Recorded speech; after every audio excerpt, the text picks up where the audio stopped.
Welcome to the Flower Lounge, a place for conversations with wildly creative people and a little plant-loving wisdom to help you experience life in full bloom.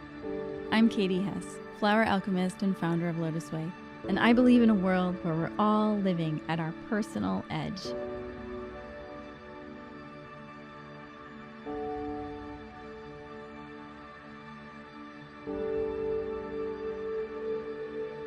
Welcome to this week's episode of the Flower Lounge. This is going to be such a popular episode, I can tell already. I'm really excited to have this guest on this week. We actually just recorded, we're flip-flopping, so we're interviewing each other for each other's podcasts. And I had such an awesome conversation with her yesterday about all things flowers. And so today I'm really excited to get into Sarah's content. Sarah Clark, when she was 28 years old, she received a diagnosis of premature ovarian failure. And so she accepted the diagnosis, had both of her children in vitro fertilization. And years later, she realized that the root cause of her infertility was a food intolerance, of all things. So she's also a certified life coach with accreditation from International Coaches Federation, and she's a health coach with training from the Institute of Integrative Nutrition. She's the author of Fabulously Fertile, Supercharge Your Fertility Naturally. She also has a Fabulously Fertile cookbook and a fertility preparation program. Her fertility coaching program includes functional lab testing, supports couples to make diet and lifestyle changes that dramatically improve the chances of a healthy pregnancy and baby. And like I mentioned before, she has a podcast called Get Pregnant Naturally, where she shares functional medicine and natural fertility solutions that we can use to eventually reverse infertility. So you can check that out on iTunes, Stitcher, and Google Play. Thank you so much for being here, Sarah. Yeah, excited to be here. Excited to chat to you. So we usually start with a little exercise. Just close your eyes and go back to your childhood and see if you can identify a time where you played around flowers or plants and see what pops in your mind or what might have been your favorite flower or botanical. And then reflect on the 3 words you would use to describe its personality. And then whenever you're ready, you can open your eyes and just share a little bit about what you're thinking, what you're up to, what was your favorite, and the 3 words to describe its personality. It's almost I had 2, but I'm going to go with the lily of the valley, where it was always in our garden because we lived in this very wooded, heavily forest area in a cedar house. But yeah, my mom had this kind of natural woodland garden, so lily of the valley. So the 3 things are, well, it's super fragrant. So what was the question? So it's like more... It's personality, or you could say if it's super fragrant, how its fragrance makes you feel. Yeah, like it's quite a pungent fragrance. So yeah, I'd say it's vibrant. It's kind of like, look at me, because it's got such a pungent fragrance, but a really nice fragrance. And I think it's like strong. What was the second flower you thought of, just out of curiosity? Well, like I used to have pictures of myself sitting in grass and like cutting grass, and then there's like the little clovers, I guess. So like cutting the little clovers and looking at those, but I don't. They're like pink, and I don't know if that's really a. How would you describe their personality? Just out of curiosity. They're. Yeah, this is hard to describe a personality. That's interesting. A flower. Yeah, it's small but it's still in the grass, and it wants to be noticed, maybe, or yes, maybe, yeah. That's a lot of stuff of me saying being noticed. Okay, that's interesting. That is interesting. Okay, so typically what we find is that the way you would describe your childhood favorite would describe the way in which you bring your greatest gifts into this world. So vibrant, strong, pretty. Desire to be noticed, or like, look at me, which is kind of what you're doing in your business now, right? It's kind of, you're like attracting your community, and you have a big message that applies to so many women, right? And typically I'd say I don't like attention. I was always like, well, who's going to spread this message? And I'm like, well, I was waiting for other people to do it. Well, no, Sarah, you have to do it. Get out of your own way and share this message, because yeah. I'm so glad you are. Yeah, I'm so glad you are. My gosh, it's so funny because I've been asking Alexis, who leads or, directs our whole podcast process. I've been asking her, like, let's find somebody who knows about miscarriages, because to me, it feels like such it's something that's happening so commonly with women right now, but it's also still so kind of under the rug. And, women aren't really talking about it as freely, or they don't know that it is so common. So they're blaming themselves. And, there's this whole cycle of, can I get pregnant? And why is it so hard to get pregnant? But it's still not so out in the open. And so when you contacted us, it was like, oh, this is like miraculous, fortuitous event. So is it okay if we start there? Just, talk Yeah. about Yeah. like, why are so many women having miscarriages? How common is it? It seems to be a very common thing. And what are the reasons that we're having miscarriages so often as women? Yeah, it's like stats are like 1 in 4 that women will have miscarriages.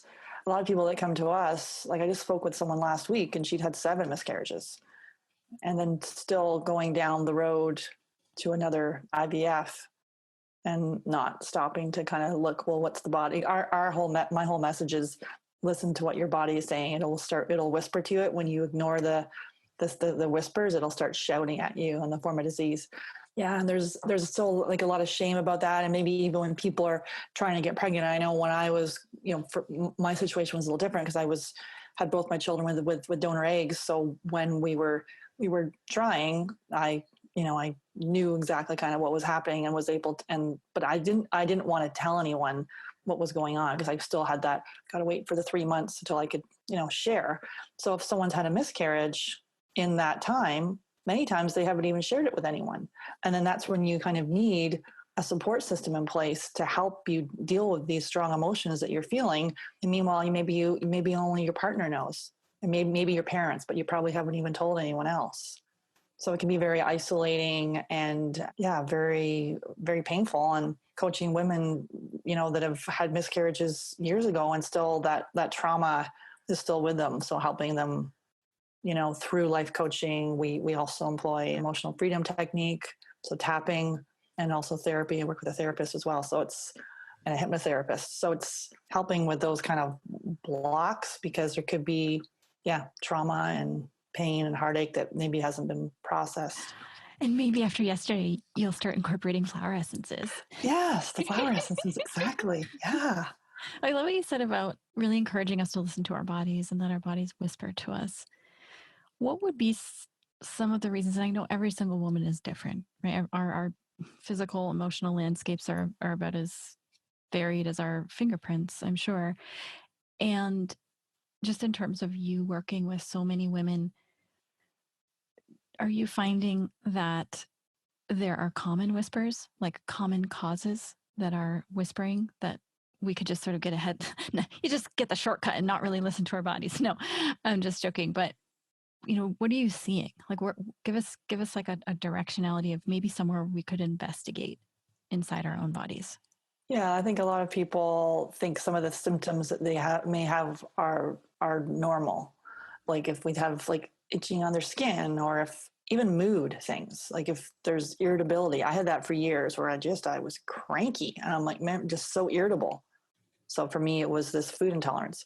So when I started, shifting the food in the diet, so like skin issues, mood, digestive, many times people are like, oh, it's normal to go to the bathroom once a week. Oof. You want to go, at least 1 to 3 times a day. People think it's normal to be bloated all the time after they eat or have gas, like those sort of things. For women, it's more common for constipation, but like diarrhea too. And sometimes people, like I'm going to the food thing, but a lot of times we know when we eat something that doesn't agree with us, but because there's a whole cultural thing in here that we don't really want to go there. And it's really the last place people want to go. Whereas I'm saying it's the first. Like look with, what you're putting on your fork every day does matter. Because you're saying that if there is some sort of intolerance or allergy or sensitivity, it will create a response in the body that could prevent pregnancy? Yeah, inflammation in the body. So if your body there's something going on and it's mounting an immune response, and then does that then trigger leaky gut? Does then the leaky gut then allow like a gut infection to come in? And so there's this whole process, and sort of starting with, and it could even have started with the fact that, we're in this middle of this huge food experiment with all our food is sprayed with glyphosate, so a weed killer, which is linked to infertility and a whole host of other health issues. Does that then predispose ourselves to the leaky gut, which then the food sensitivity and the whole host of other things? So basically, if your body is inserted, so your body wants to survive, it doesn't want to procreate if you've got all these things going on.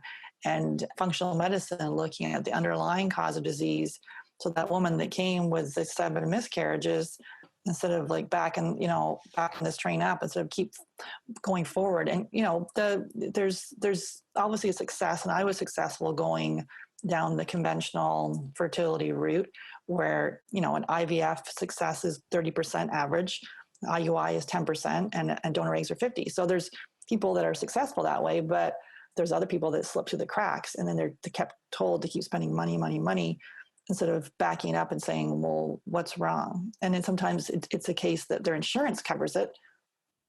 I had one lady where it's like her insurance covered 6 cycles, so she just kept going and it kept not working. And but the emotional heartache and the toll that takes cannot be underestimated. We run mind-body fertility groups, and we just focused on mindset. We had one a couple months ago, and there was 12 ladies in there, and 3 of them just got pregnant just by looking at mindset. So that piece is huge. Wow. Mm-hmm. Right. So instead of, because I imagine it's so easy to get into the like, why is my body my enemy right now? Or what's wrong with me? Or what am I doing wrong? Or self-blame. It's my fault. What am I doing wrong? But then still feeling sort of clueless about it all, versus just like really, like you said, taking a step back and saying like, what's actually happening in my body? And so when you talk about food intolerances being the possible cause for inflammation that prevents pregnancy, are we talking like something as simple as like dairy, wheat, soy, that kind of thing? Yeah. And so some people that come to me can go gluten-free and they can get pregnant. Others, they change their diet, and it's a little more complicated. So it depends on where everyone's different. So when we look at food intolerances, we're looking at delayed food intolerance. And so people never really connect the dots. So the bread they have on Friday impacts their body on Monday.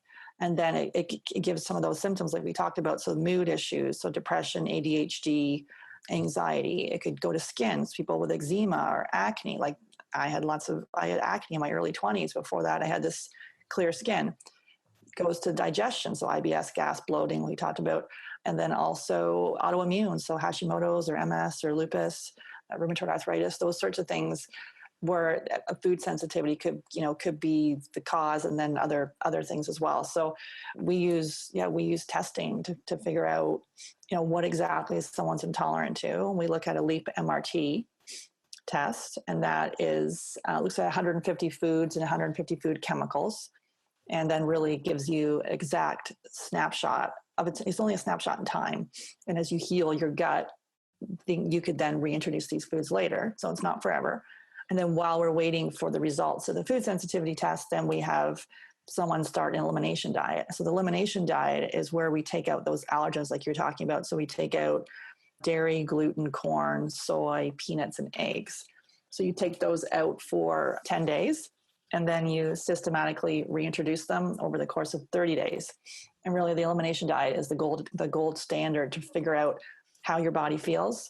And so that's why we have our clients do that while they're waiting for the results. Because sometimes if you get the results and there's something else going on in there, you could be intolerant to a whole host of things. So we just narrow it down to those top allergens.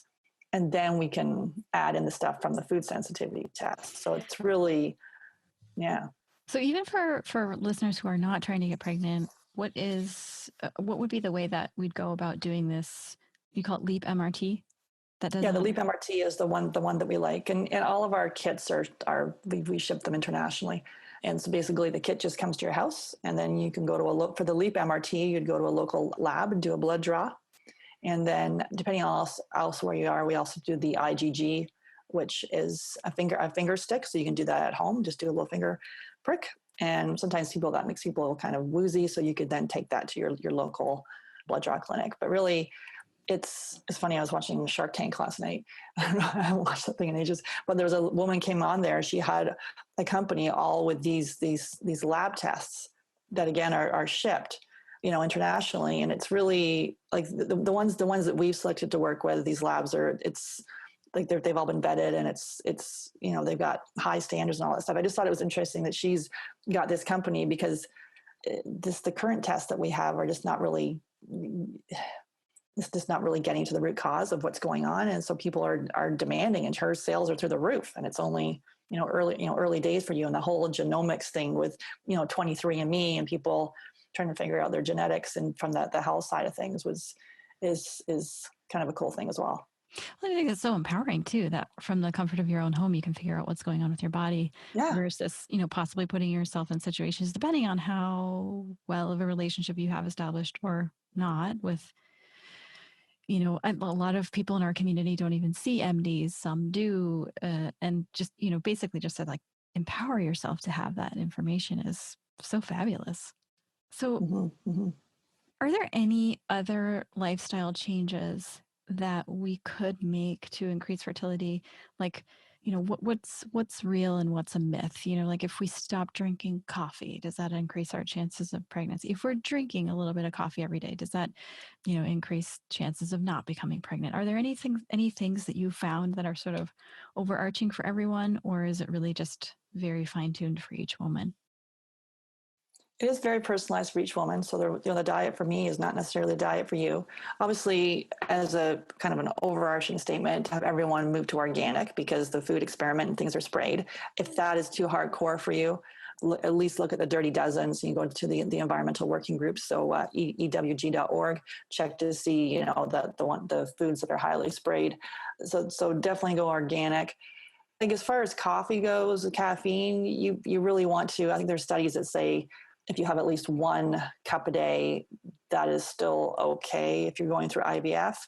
But to me, if you're either doing this naturally or you're spending thousands of dollars to go through IVF, if there's a chance that it could mess with it, and there's positive effects of caffeine. It can make you feel more alert and things like that. But I know when I have it, it makes me feel jittery. Like I don't have caffeine that often. So if I do have it, I can feel how it's impacting my body. So people that are having it on a regular basis, they may not even know that anymore, how it is impacting their body. So again, it's just to really kind of clue into that. And if you are having it, we don't recommend that you go cold turkey.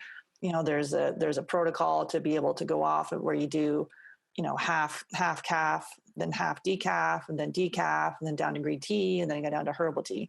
So it's sort of over the course of time, and really, drinking more water, making sure it's a filtered water that you have, because a lot of our water is filled with, chlorine and arsenic and fluoride and all those sort of things, and even birth control pills that are, found in there. So it's important to use a filtered water.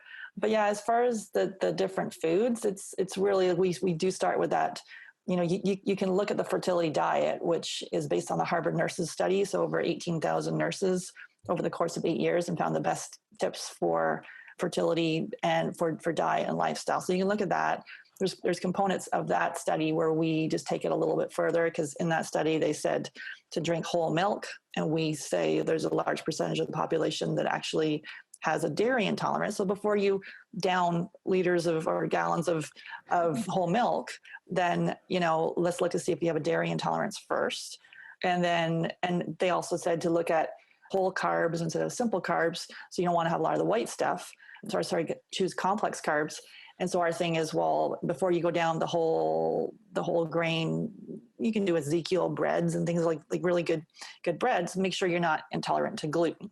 So, and a lot of people, there's people saying that actually everyone should go gluten-free. Well, and also, what's that book called? Ooh, my roommate's in the middle of reading it right now.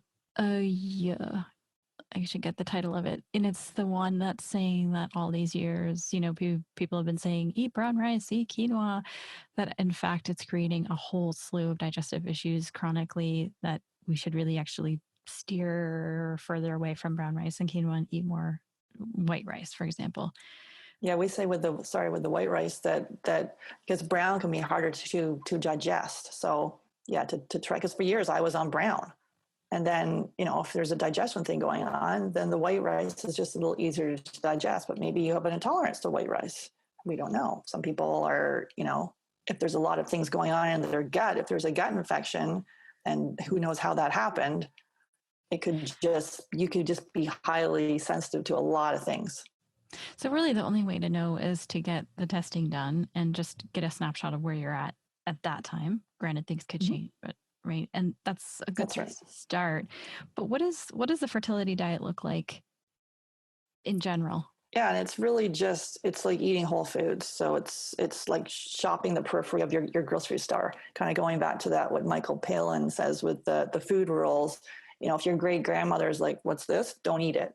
So they do the complex carbs, the whole milk. The fertility diet says eat more fruits and veggies. Like you want to have half your plate being fruits and veggies or veggies. And then what else is on there? Talks about movement. So making sure that you're moving regularly. Also for fertility, you don't want to do vigorous exercise because then that could impact your cortisol levels and then your sex hormone.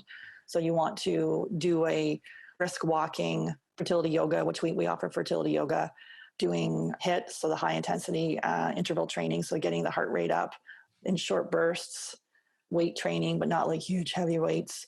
Again, the exercise should be, how do you feel the next day? Are you dragging your butt and you can barely crawl out of bed?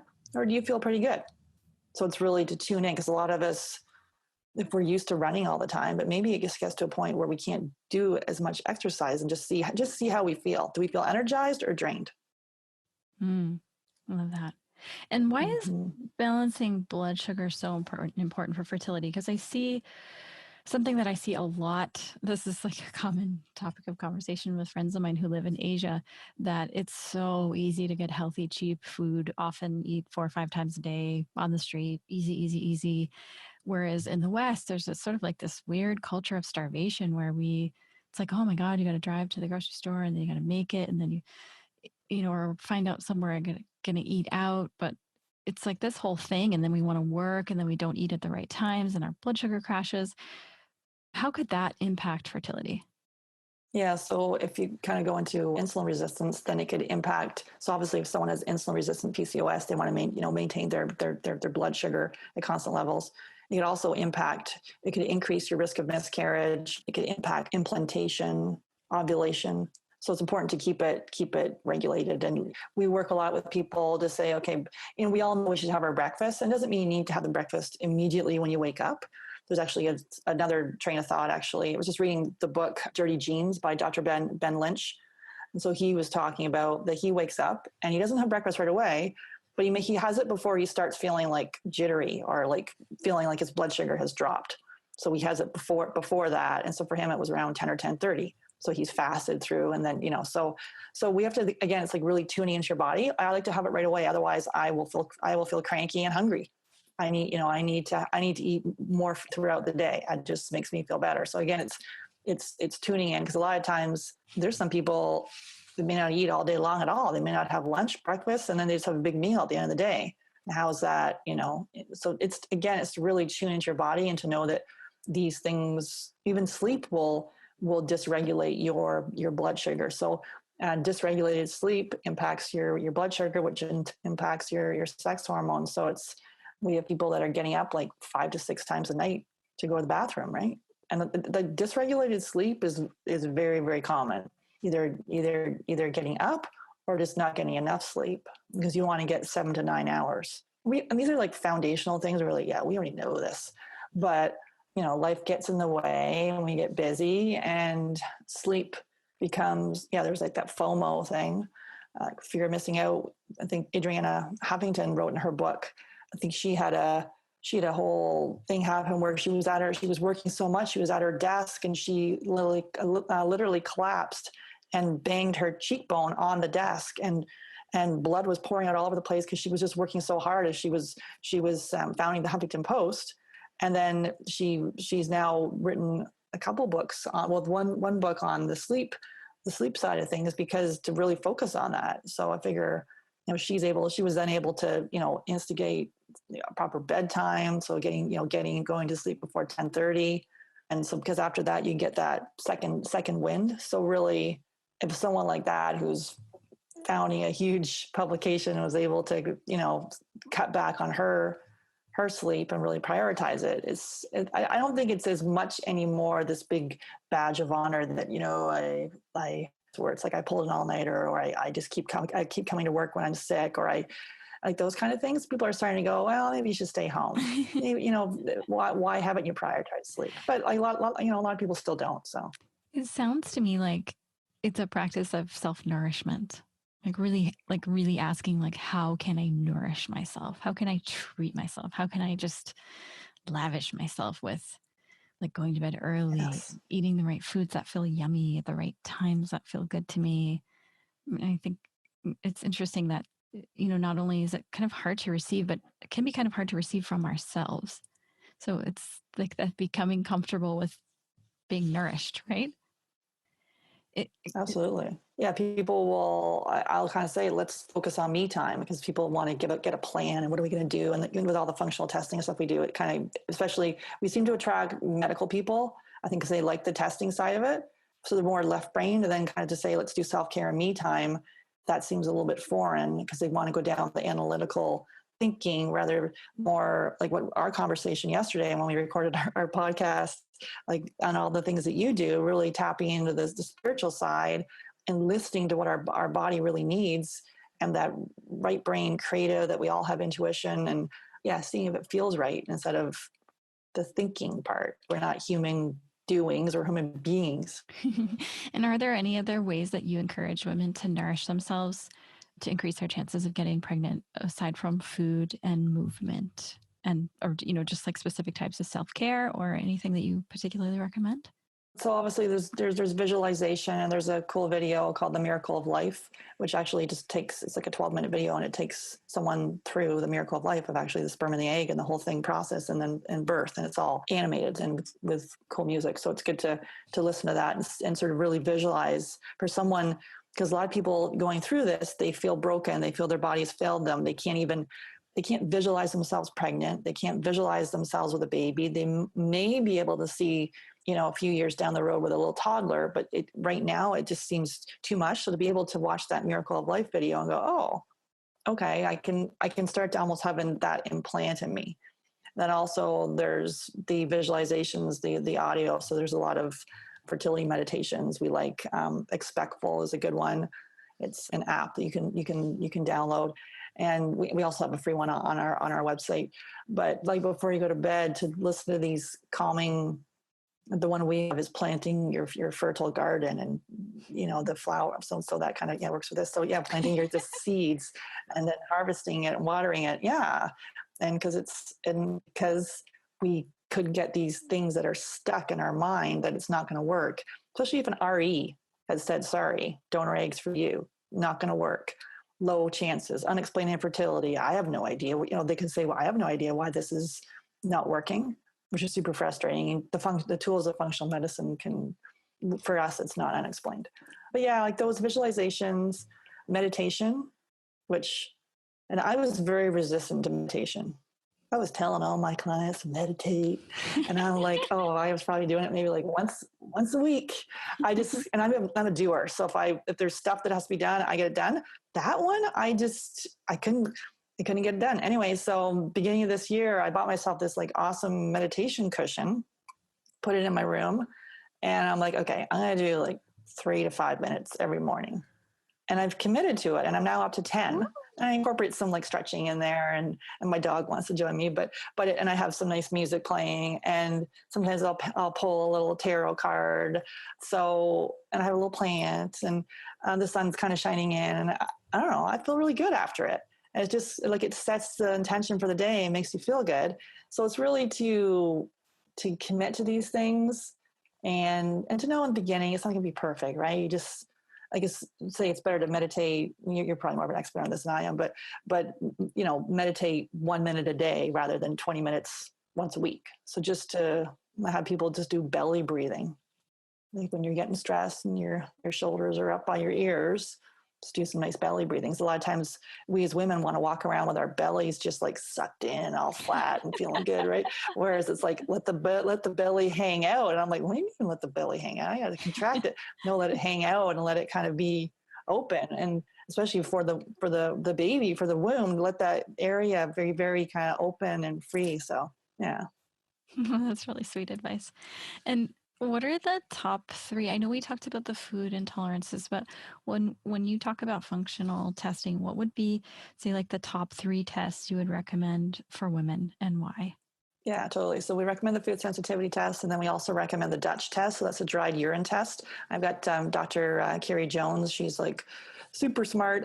She's the medical director for Precision Analytical. So they're the founder of Dutch. So she's coming on the podcast in July with her episode. But basically, it looks at your sex hormones as well as your melatonin and cortisol using urine. So 4 times throughout the day, we can really see exactly what's happening with your hormones. It really gives a very detailed picture because a lot of times, for instance, if someone has, so go ahead. I was just going to say, how is that different from the typical like saliva test with cortisol?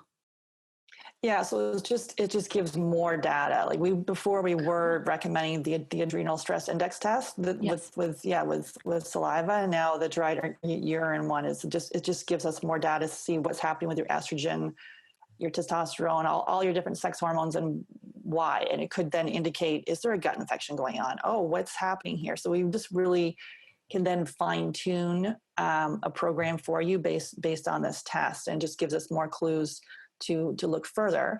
So then after the Dutch test, then we do a stool test, and it's called the GI map, and it looks at the DNA of the stool.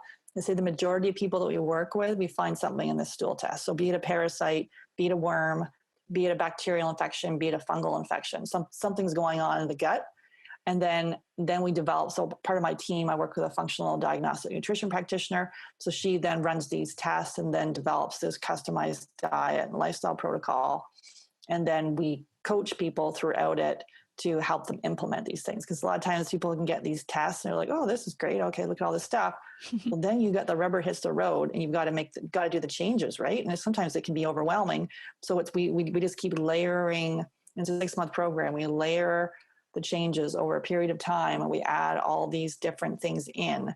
So at the end, they're either pregnant or they prepared themselves in the best possible way for a successful IVF or IUI. So, but yeah, with the gut infections, we look at a protocol, like we look at a more herbal, a natural protocol. Whereas if you were to take that to your conventional doctor, they may recommend an anti-parasitic or antifungal, which will then wipe out every good bacteria out of your body. So it's really, yeah. So do you recommend things like wormwood or clove or? Yeah, like we have, I think the Amazon rain tree is one of the ones we look at for a parasite.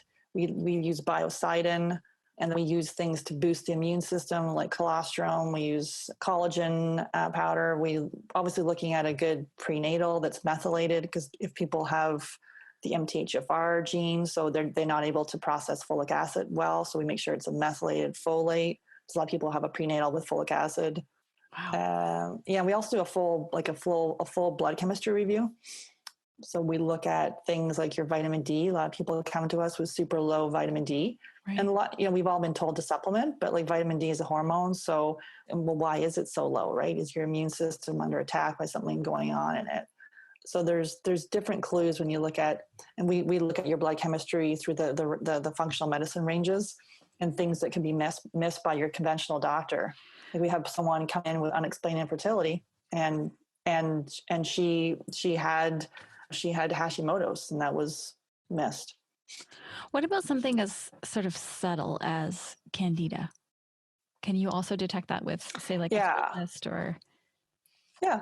Yeah, totally, with fungal. And I had candida, and I went after the candida first, whereas typically for a fungal, we look at that last because it's very opportunistic. So typically there's other things going on and not just the candida, right? So parasite, streptococcus for bacteria, other things, and then we go after the fungal. I want to do all these tests. I mean, so in order to work with your team and do all of these, can you just be anybody, or do you prefer that you're only working with? is trying to get we work actively. exclusively. Yeah. We work exclusively with couples. It's typically women, and then we coach couples that are trying to get pregnant. But you can take all the things I've just said and apply it to anyone's health. But we've applied it to, fertility, and that's kind of because of my story. Typically, you'd want to go to a naturopathic physician, right, in order to get all of these tests. An average, say, like MD on somebody's insurance plan, for example, isn't necessarily going to have readily relationships for these particular tests, will they?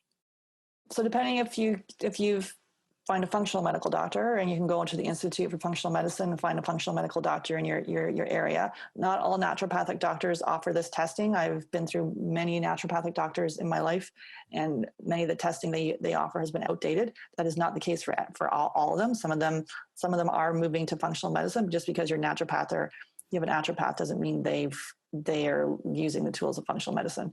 And so Brandy, who's the one the lady that I work with, the functional diagnostic nutrition practitioner, that's her thing. She looks at testing and develops programs based on that. So I'd recommend, if you're looking, probably to the Institute for Functional Medicine, if you're not looking for fertility, look at their website, and then they'll have a physician in your area that is trained with functional medicine. And you just got to be careful too with the testing, because sometimes people can get overzealous with all kinds of testing and spend thousands of dollars, because some of them can be covered by insurance. Like, we just recommend the 3 to start with. Then, depending on what we find, we will usually recommend a retest after we go through the protocol to make sure, if we find something, that it's been eradicated.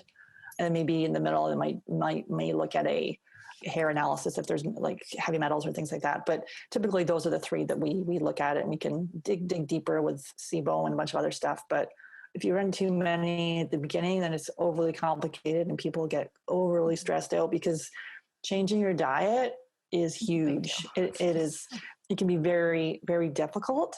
But the thing is, if you're feeling, sometimes we don't know how poorly we feel until we can feel like amazing, right? Right. Yeah, so it's like staying the course, being committed, and people that I work with, they want a baby, so it's, they're committed. Right. And, I work primarily with flower essences, but we also do work with aromatherapy and essential oils. So I found it really interesting that you have some articles. And by the way, if anybody's, whoever is listening out there, there is a lot of incredible articles on Sarah's website. So I would dig into those. This is just a tremendous wealth of information there. But I saw something about essential oils, and I wondered if you wanted to talk about using essential oils to boost fertility. Yeah, totally. So you can use, there's a mixture. So I interviewed a midwife who specializes with essential oils. So she'd recommended to use clary sage, sweet fennel, geranium, rose, and lavender. And then you just get a carrier oil, like fractionated coconut oil. Then you rub that on your abdomen. She says it's fine through the whole cycle. We usually recommend in the first half before ovulation. But again, it's because some people are like, oh, I'm just going to, like, if you're just going to do that, you may not get the result you're looking for. But if you're combining, the diet, looking at testing, looking at your mindset, those sort of things, it's like, someone came on my podcast and she was talking about, I just did it all. So we believe in it all, but in a targeted manner, because not everyone can make all these shifts by themselves. It can be overwhelming, because you're like, there's a lot of contradictory information on the internet. But yeah, essential oil, and even like the stress and emotions dealing with infertility, essential oils, similar to flower essences, can just be very, like, I just love putting essential oils, and before I go to bed, I put on a lavender or a ylang ylang, or because I just like scents. Mm-hmm. So it just makes you feel quite good. And the properties have been shown to help with stress and mood, anxiety, insomnia, things like that. It's a nourishing thing, right? It's a yummy scent. It feels good. Mm-hmm. It's so nourishing. Okay, so let's dial it back to when you are planning on conceiving. What is the most foolproof way to know that you're ovulating? So the fertility awareness method is to basically look at your cervical mucus, and it usually takes a couple cycles to figure this out, but it's that egg white slippery fluid. And basically any cervical mucus is fertile. and we're typically fertile like 5 to 7 days during the month. Some people might only be fertile 1 day during the month and could be completely missing the window. So it's really like the cervical mucus is the best way to tell if you're fertile. And obviously the other way, if you don't want to conceive, you can use that as well to make sure you're not having intercourse during that time.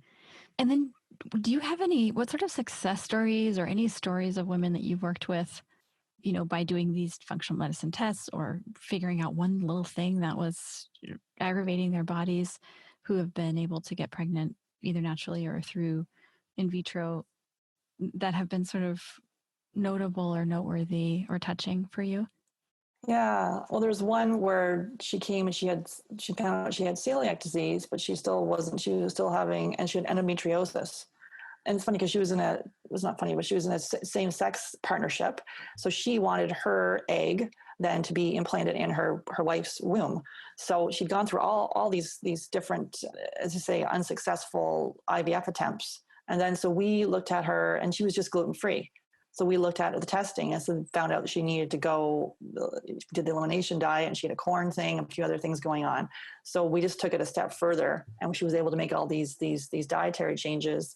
And then she was eventually able to, they took her eggs and implanted them in her wife. And I think the first one didn't work, and then the second one did. And they had their little baby, which I thought was just like a really cool story. I'm like, because they just went through like a lot of heartache and not being able to know what's going on. Sometimes if you're diagnosed with celiac, you think that gluten-free is what you need to do. There's other things you need to then heal your body. How, why did you get an autoimmune? What else is going on in there? So. And in wrapping up, is there any piece of advice or wisdom or insights that you commonly find yourself telling people that you would like to share with us of any sort? It really is back to that same one again about listening to your body. Because I have people, when they do the elimination diet and they bring the foods back in, and I'll say, make sure you write that down, because you just told me corn made you feel like it flared up a little dermatitis on your skin, or you brought back in dairy and you felt phlegmy, or you brought back in gluten and you felt, sluggish. Write that down, because in 2 weeks, when you forget about how you feel and you want to go have the bread, so it's really being able to really listen to what your body's saying, and then just tune in as to what's right for you. And sometimes be able to slow down. A lot of times you want to pile all these things on us, sort of slow down. And really, you talk about nourishing your mind, body, and spirit, and really listening to what feels right for you. Love it. Thank you so much. So much wisdom, so much good wisdom. Thank you so much for being with us, Sarah. Thanks for having me. And again, for more information, you can listen to her Get Pregnant Naturally podcast, which is available on iTunes, Stitcher, and Google Play. And you can check out her website for the fabulously fertile programs, cookbooks, and all the other amazing blog posts. And tell us what your website is. Yeah, so it's fertile.com. I also I have a free fertility diet freebie. So you can go to Fertility Diet Freebie, FREEBIE.com, and you get a 3-day fertility diet challenge. So you can test out some foods, all chef prepared, and see what it's like to eat the fertility diet, but in a functional medicine perspective as well. Love that. Fabulous. Thank you so much. Really appreciate you being with us. Thank you so much for listening to the Flower Lounge podcast. We now have listeners in 61 countries, and I just want to say that I am so grateful that you'd spend your time with us. I also want to take a second to give a shout out to LOTUSWEI, who makes this podcast possible. We recently released a new flower essence blend that has been a game changer for us. In fact, it's called Game Changer, and it's a combination of the most powerful flower essences for being totally present. Because if you, like me, you might have experienced on occasion having a really big to-do list, a little overwhelming, feeling constantly on the go, and the sense that time is flying by. Like, where did last week go? You may want to check out the Game Changer. It makes you feel like you have all the time in the world. You can take breaks without feeling guilty like you should be doing something else. You feel crystal clear with the ability to make decisions really effortlessly. And things that seem kind of heavy or a pain in the butt on your to-do list to do before now just seem like super easy. So if you have gotten any value out of listening to the podcast, we'd love your support. We're currently under contract to buy a new building. where we'll be able to open a store, have an education center, offer botanical treatments and flower elixir happy hours, and have a cool new podcasting space that will be a major upgrade from where we are now. So at that time in the fall, when we move into our new space, we will have had a year of podcasting under our belt, and we'll be starting up a whole new format that you're going to love that will be even more engaging and interactive. So again, thank you so much for your support, for listening, and for spending time with us. We really appreciate it. Thank you so much for listening to The Flower Lounge. I'm Katie Hess, and we'll be releasing a new podcast every Wednesday. If you like what you heard, or you know someone who might be touched by our conversation, share it with them. And don't forget to subscribe. To find out what your favorite flowers mean about you, take the quiz at LOTUSWEI.com.